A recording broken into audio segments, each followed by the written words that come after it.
because I know right off the bat, half the people are not going to be interested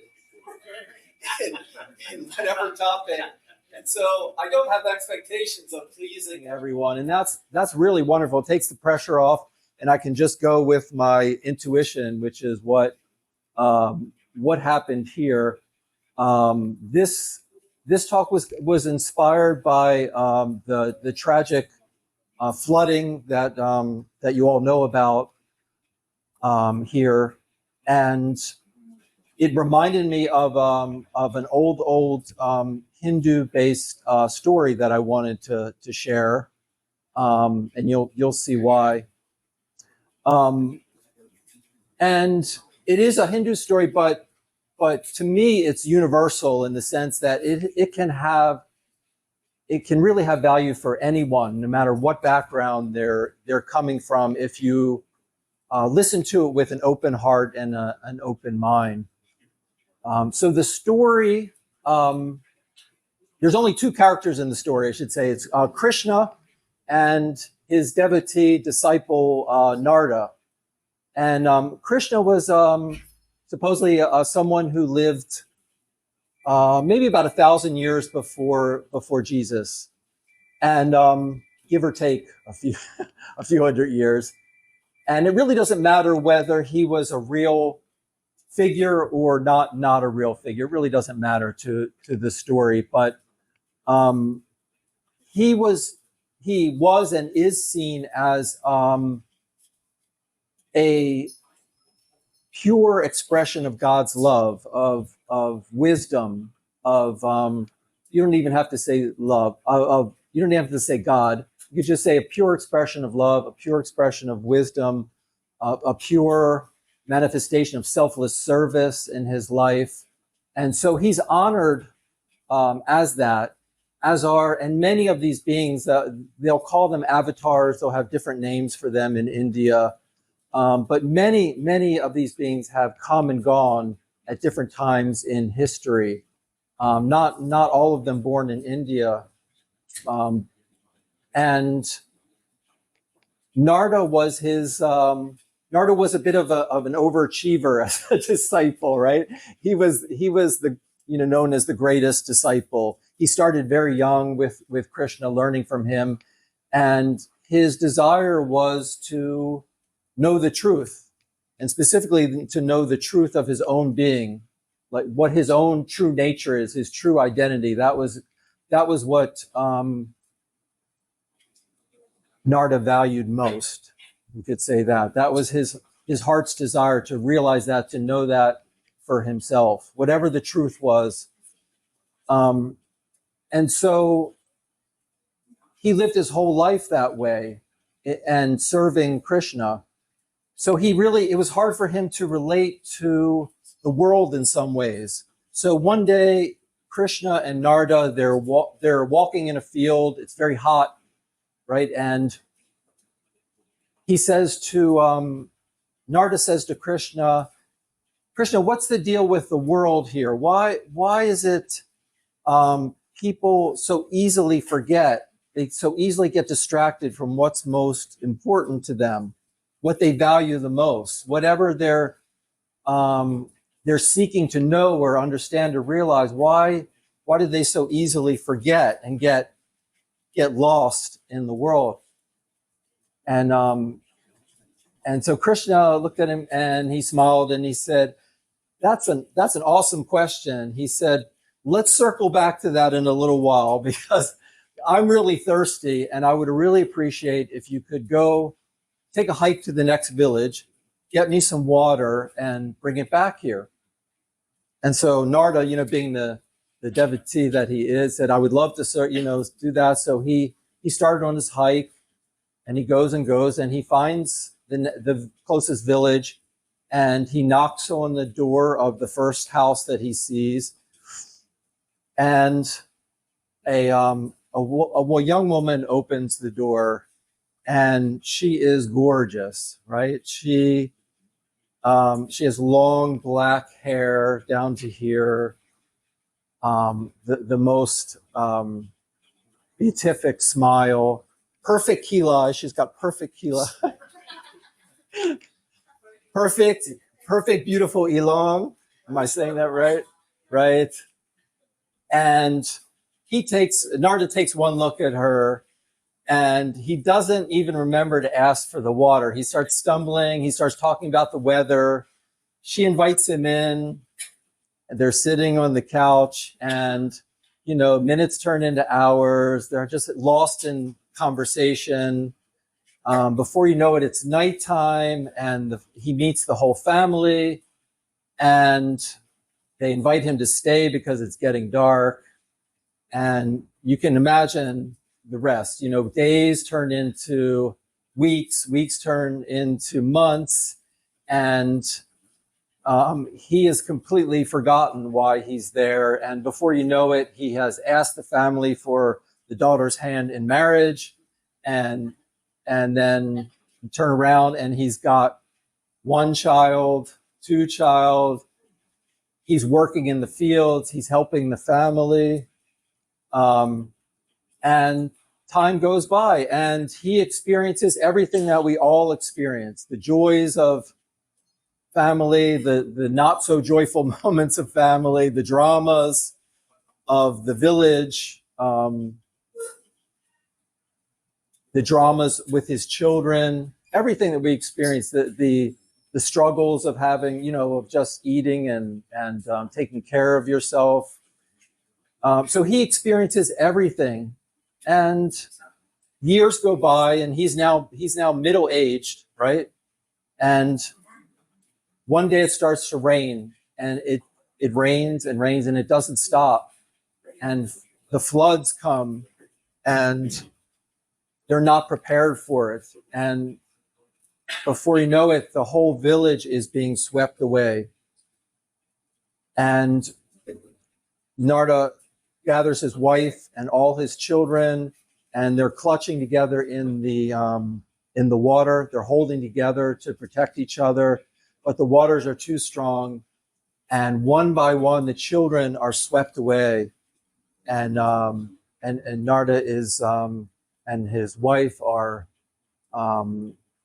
they're just overcome with grief. One by one, they watch their children swept away, and then finally, Narda tries to hold on to his wife, but he can't, and she is swept away, and Narda is himself pulled under the water, and right before he's pulled under, he remembers Krishna and he cries out, "Krishna, Krishna," but it's too late. He's pulled under and he loses consciousness. And Krishna is above him, smiling, and he says, "Narda, what's up? Where's my water? I've been waiting. I've been waiting for this water." And of course, Narda's so disoriented, and Krishna has to slowly bring him back into reality of what's happened, because in reality, only an instant has transpired, an instant in eternity. It felt like a lifetime to Narda, but it was an instant. And Narda said, "What just happened?" And he said, I'll try to help you to understand about this world and the nature of this world, and that the first thing to understand is you have the great gift of freedom in this world. You're given total freedom to choose what you want to give your attention to, what you want to give your energy to, what you want to devote your life to. You're given total freedom what it is you want to value, what it is you want to believe, whatever intentions you want to hold and nurture, for your life. You have total freedom over this, and that's a great gift of this world. But then he said, Narda, you also have the influence of the world, and your parents, and whatever religion you were born into, teaches you about values and what to value and what not to value, and what to judge and what not to judge. So you get all of that influences the direction that you put your attention. But the most important, the most powerful influence is from the world is what you're taught about fulfillment. And he said, back then, 3,000 years ago or now, it's the same. You're taught that fulfillment comes through seeking relationships. It comes through relationships. It comes through family, through friendships, through seeking wealth, gaining recognition, right? Achievement. In some cases, the world teaches you that fulfillment and security maybe come through pleasure and entertainment, right? Constant entertainment. And that is, you see that more now than maybe back then, but we have so many sources of entertainment now to distract us, a million and one apps, I'm assuming they didn't have social media back in Krishna's day, right? So we have all these things to distract us. By the way, this service may go a little longer than usual, so feel free if you need to go. Please go. You won't offend me.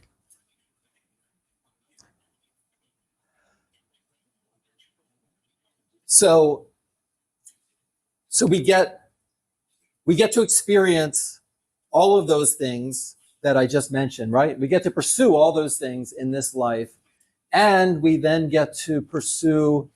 We get to experience. And none of us escapes this. The disappointment in all those things, right? They didn't give everything that was promised. They didn't give the fulfillment that was promised, even with great wealth, with great achievement, with great recognition, with great fame, right? It never brings the lasting fulfillment. Yeah, temporary highs, temporary joys, yes, but not lasting fulfillment, not a sense of lasting and security. And so we all experience that disillusionment, right? We all experience that disappointment. Nobody escapes loss and suffering and grief in this world, no matter how much you've been blessed with at birth. Nobody escapes it. And that is also a great gift because it sends us running back for truth, right? If that is not going to give fulfillment, at some point in our journey, we're going to go running back to see, okay, what is the real source of my fulfillment? What is the real source of security and joy and happiness? If everything else is impermanent, right? And that he wanted Narda to see that is also that's part of the gift of this world. You could call it contrast. Some people like to call it the contrast of this world. And I knew a teacher who used to say contrast, that contrast between what you're expecting from the world, the fulfillment you're expecting, and what you get from the world, the difference between that, right, is the contrast. And that contrast is your greatest friend because it will redirect you, back to seeking something greater, something of more lasting value, a higher intention, a more supreme intention, right? Something above all your goals, because goals come and go. This week I want to go get my degree, my PhD. Next week I want to, get married, and and the following year I want to have children. And their goals come and go; they're always changing. But what I'm talking about is something that you devote your life to, an intention that remains steady throughout all the changing goals. If you're looking for an example, St. Francis is a great example. Make me an instrument of thy peace, right? That was his supreme intention, his highest value, right? He wanted to be an instrument of service, an instrument of love, an instrument of healing, an instrument of grace, an instrument of service. And so that was that guided him through all the changing circumstances, right, in his life. So that's That's what I'm pointing to. But before I finish the story, I mean, I think it's interesting. Krishna had a final teaching for Narda in this, and um, he said, just because you experience all this disillusionment and disappointment, it doesn't mean you're supposed to shun the things of this world, the joys of this world, relationships, and wealth, and having a nice house, or having a fulfilling career. You don't shun them, right? You don't run off to a cave, but you approach them without attachment, right? You learn to approach them without a fear of losing them, without the fear of loss. Then you can enjoy everything that this world has to offer. You can enjoy a wonderful meal. You can enjoy your loved ones. But if you're attached and you fear their loss, it's really hard to enjoy them fully.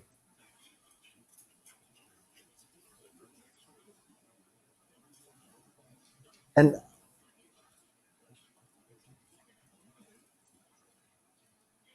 you're all done, Fred. I'd like to add something to it. I'm going to give you an opportunity in just a minute.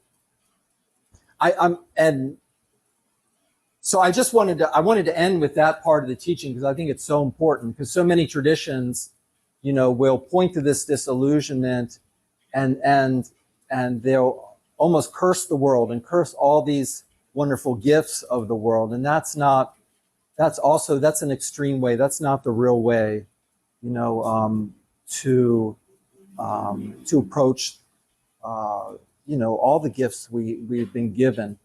So with that, I would love to hear from people, anybody that wants to share what they're most devoted to, right? What they value the most, what their highest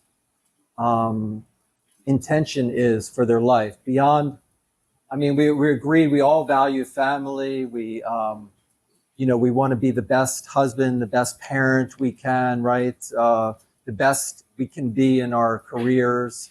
But I'm talking about beyond that. What have we learned about ourselves that we're most devoted to realizing, and to sharing, and expressing? It could be qualities, the quality of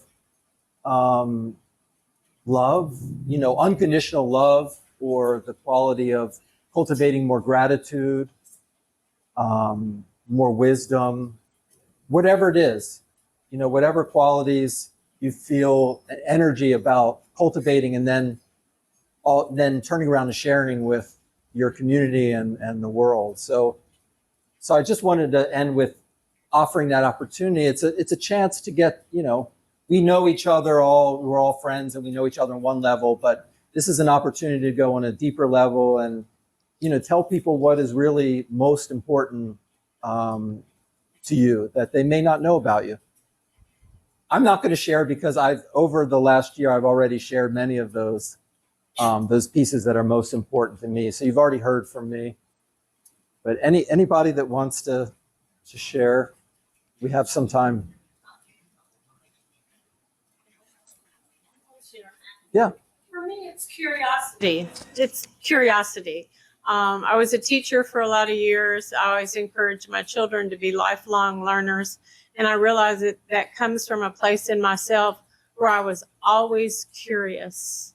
And I have this desire to know about places and people and things, and procedures and events. And so it's this sort of insatiable curiosity that drives me to try new things and to learn new things. And so that's my basis for getting up and moving on every day, is what new things can I go explore today. Yeah, I love that.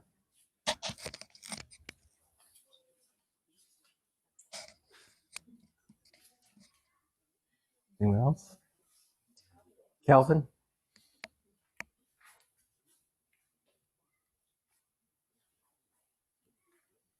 Well, some of you probably know my story, but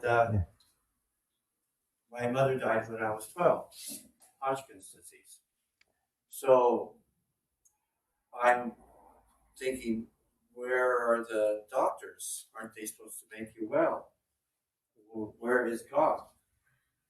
So I start looking at all the philosophies and all the different religions. I'm in California, so there's lots of different religions. And I read all the time. So I'm reading and trying to figure out the whole picture of life. What in the hell's going on? I mean, I'm completely devastated. And my father's got 3 children to raise, and he works, 6 days a week. So I struggled with that for about 5 years. And at the age of 17, I come to the conclusion that I don't know if any religions are correct, and maybe they're all incorrect. And what do I have about the meaning of life? So I came up with 2 things that I will do my best to make the world a better place. And the second one was the pursuit of originality, like in the arts. So then I go through my life from 17 till now, and those 2 things have stayed with me as a steady force through lots of up and downs. So those, I guess I'm lucky that way, that because of that tragedy, that it made me do all that soul searching, and somehow or another it's kept me. The other thing that's funny about me, every 18 years I go in the mirror and I do a catch up. So I sit in front of the mirror at 18 and then at 36 and stuff, and talk to myself about my life. That's all.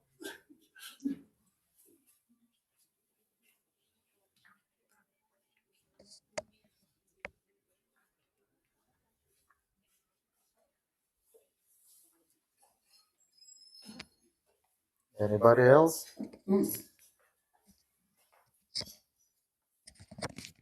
Actually, I got one story I don't think I've told yet, and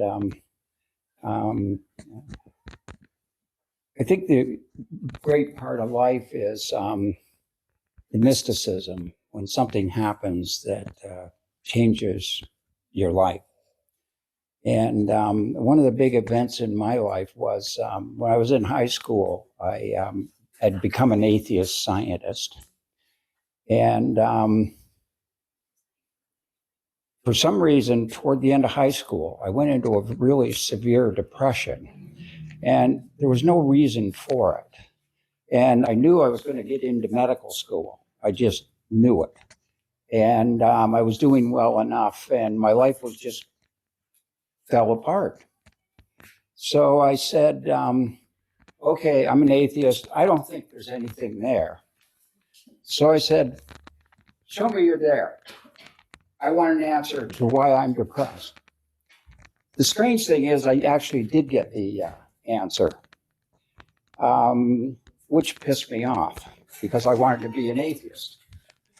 So then being a scientist, I said, I stayed an atheist, but I said, okay, I'm going to give you a second challenge. Answer this one. So I gave the universe the strangest challenge, and it puzzled me myself. I said, what bothers me being a scientist is, and I picked evolution. I said, my problem with being a scientist is I can't see evolution. I even went to the Galapagos like Darwin did, but I just can't see it. It's, makes no sense to me. And it turned out to be, I think, the reason I got into medical school, because it happened in medical school, and we take a course in embryology.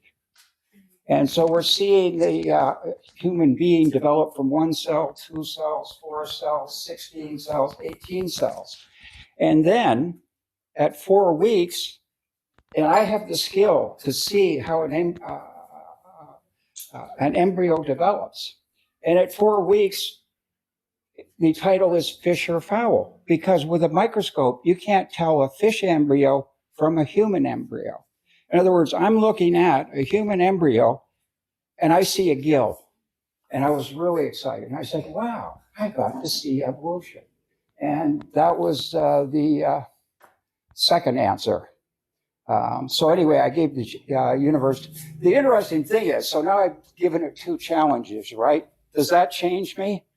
No. I actually had a 3rd challenge. I'll tell you about that one sometime.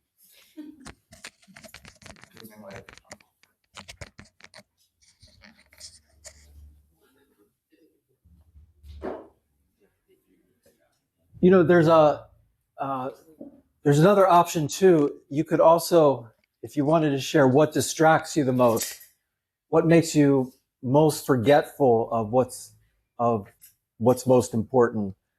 You could talk about that. I think it's different for each of us. What distracts us most from our highest intention in life. Just throwing out another option. Same as for curiosity. Yeah.